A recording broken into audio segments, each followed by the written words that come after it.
Hey guys, so Cowboy Bebop. What can you say? So we've got Faye, we have Jet, we have Spike, and we have Ed. Also, let's not forget Ein. All the way over there at the on the bottom, right next to Ed, is Ein, and he's a little corgi. So why am I talking about Cowboy Bebop? Well, because Netflix, in all their wisdom, decided that we hadn't fucked up one anime adaptation, let's fuck up another. So you remember how bad the Death Note one was? Yeah, they're trying again with Cowboy Bebop. So,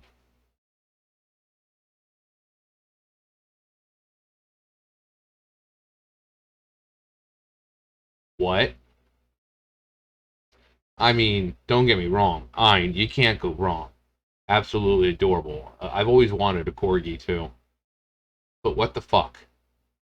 Why is it that this multi-million dollar company, what? I don't get it.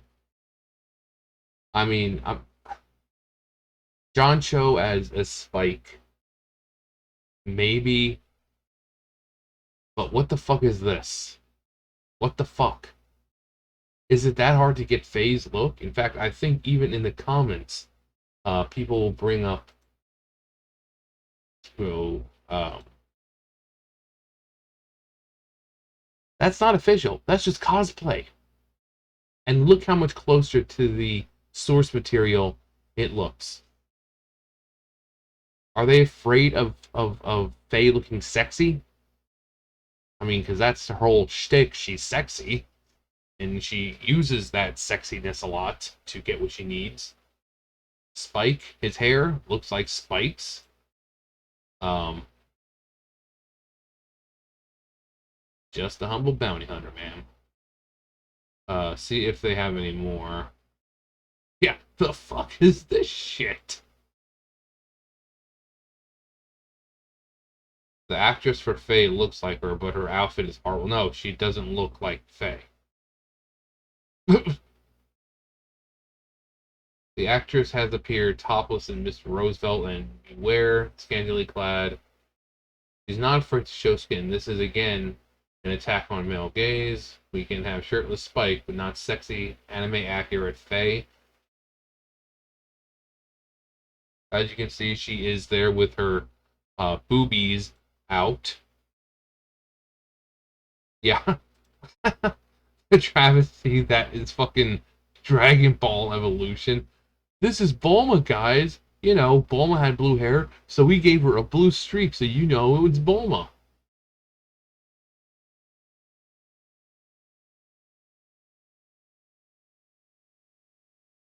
You know what grinds my gears.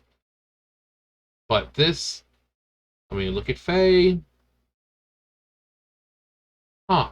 It looks a lot more like Faye.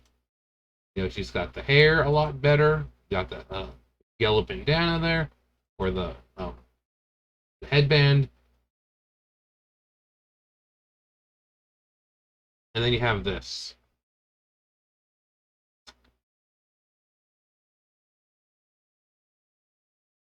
Let me prove another point. Let me bring up some more cosplay.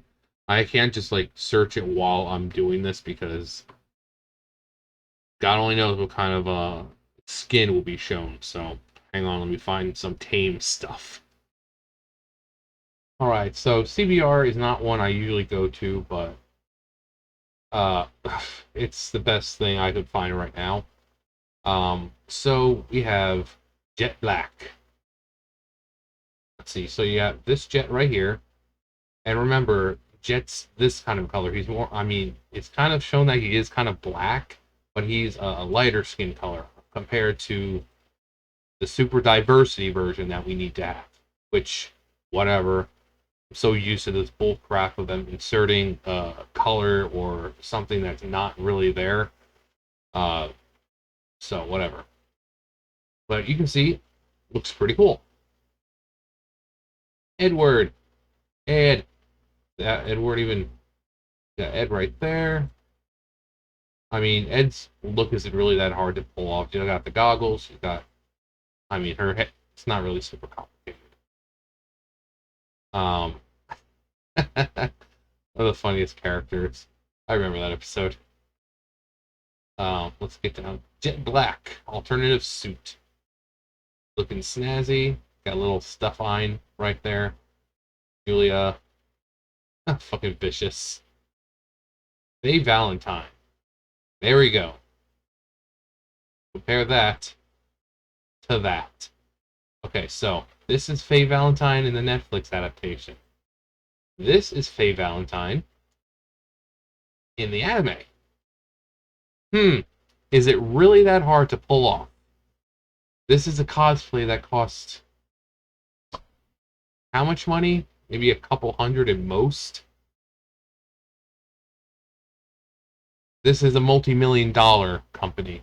No, Netflix. Why? And then, of course, Spike Spiegel. So Spike got the hair. Actually, the hair is almost perfect. And then we have John Cho's Spike. How hard is it?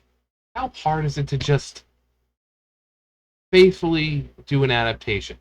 Like I said, look at Death Note. I mean, so much was changed.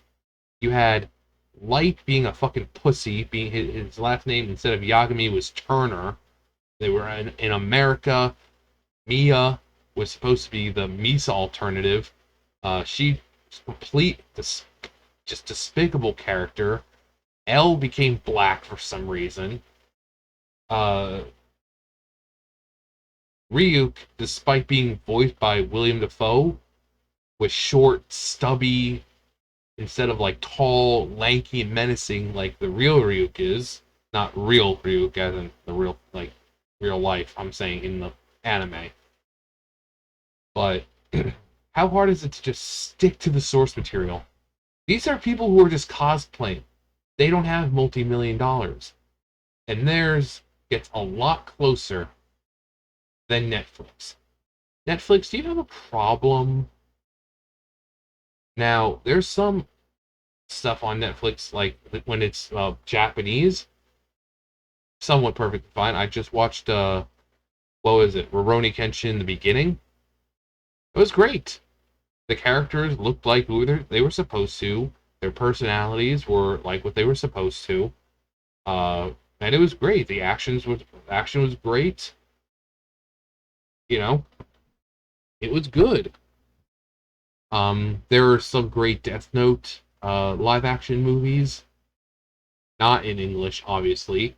Hell, they did basically the entire series in live action. So all the episodes were live action, and it was really good. I thoroughly enjoyed watching it. It seems like the Japanese know what they're doing for the most part. Now, some of them are hit and miss. But Americans have source material. It's not like this is the 90s anymore, where anime isn't as big as it is now. It is popular and huge, and they should know by now that when you do this bullshit, people are going to notice. We are on Twitter, meaning this has so much further of a reach now. This isn't, like I said, this isn't back in the 90s where, the internet really wasn't much of a thing. We didn't have sites like this, and anime wasn't nearly as popular as it is now. No, it is 2021. Anime is huge, and we have social media sites that show all this fucking bullshit. How hard is it to get characters right when you have so much fucking source material to go off of? Go back and look at Dragon Ball Evolution. Go back and look at Dragon Ball Evolution. Almost nothing about that movie was right. Nothing about it. I mean, how do you fuck up Dragon Ball? The fucking series has been out since the 80s. You have movies, episodes galore to go and look at. And they fucked it up. Netflix, if you're not ready to give the people what they want and have a faithful adaptation, don't fucking do it. Because all you're going to do is piss people off. How hard is it? You just get it right.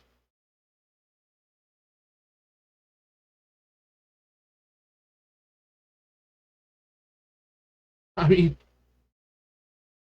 look at Jet. Get there. I mean, you just keep flipping back and forth.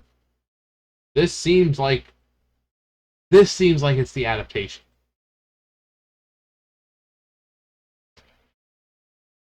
I mean, Ein is the only one who you can't fuck up. Because Ein really didn't have a specific look.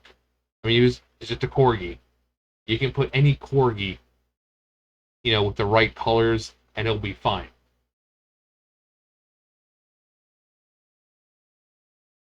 And Ein. I mean, you can't fuck up the dog. But once again, Netflix is doing what just Netflix wants to do. And this person's like, Also, what's this one? Yeah, so here is a statuette of Fey. Very nice looking. I wonder how big this thing is. Probably one of those, like, little statues about yay big or so. I like the base. It's got a bunch of pictures of Fey. She's got her gun out. She's got her sunglasses. She looks like she normally would. Badass.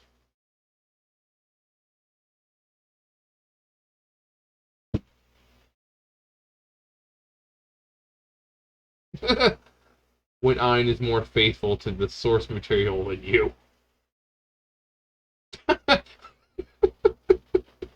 I'm surprised. I'm shocked he's not a short black wiener dog. Yeah, even the dog has to be diversified. And that's another thing. Like I said, look at Jet. Look at Jet. Why do they feel the need to diversify? Keep it as the source material. We have an established character. You can clearly see he is not dark skinned at all. Hell, he's only a tad bit darker than Faye and Spike. Nope. You gotta diversify. Gotta diversify. And there's nothing wrong with diversity. I'm not one of the people saying that there is wrong with diversity. I just can't stand when they take established characters and feel the need to diversify it. I mean, if that's the case, they might as well make Faye a fucking trans female. But congratulations, Netflix. It's gonna get like a somewhat bad score on Rotten Tomatoes. People are not gonna like it, and then you're gonna start calling out all the fucking toxic fans, the toxic masculinity, and all that other bullcrap when it fails. It's not hard, people. It's not hard. This is Cowboy Bebop. This is a fucking waste of time. This is a show we would love to see rebooted and brought back because it would be done properly. This is something no one ever asked for. Same thing with Death Note, same thing with Dragon Ball. We didn't ask for those. I mean, would we love to see a proper live action adaptation of our favorite animes? Of course. I'm still waiting for a proper live action adaptation of like Zelda or something. I would love to see a Zelda movie or adaptation. I would love to see a Kingdom Hearts adaptation. I would love to see, if Genshin gets big enough, I would love to see Genshin Impact get a movie, a live action. But it has to be done right. And when you have years upon years upon years, this was in the 90s. The anime was in the 90s. When you have that much source material, and you're now in 2021, and you are continually failing to honor the source material, you're not in it for the fans. You're not in it because it's a passion product. You're in it for the money. You're trying to capitalize on people's nostalgia. But hey, at least they got Ein right. Like the person said, it could be a black wiener dog for all we knew. Anyways, that's it for me. What do you guys think? I mean, I think I know your guys' opinions. I mean, I'm not going to assume, because you know what they say about assuming makes an ass out of you and me. But, I mean, the writing's on the wall here. Just lazy, thrown together.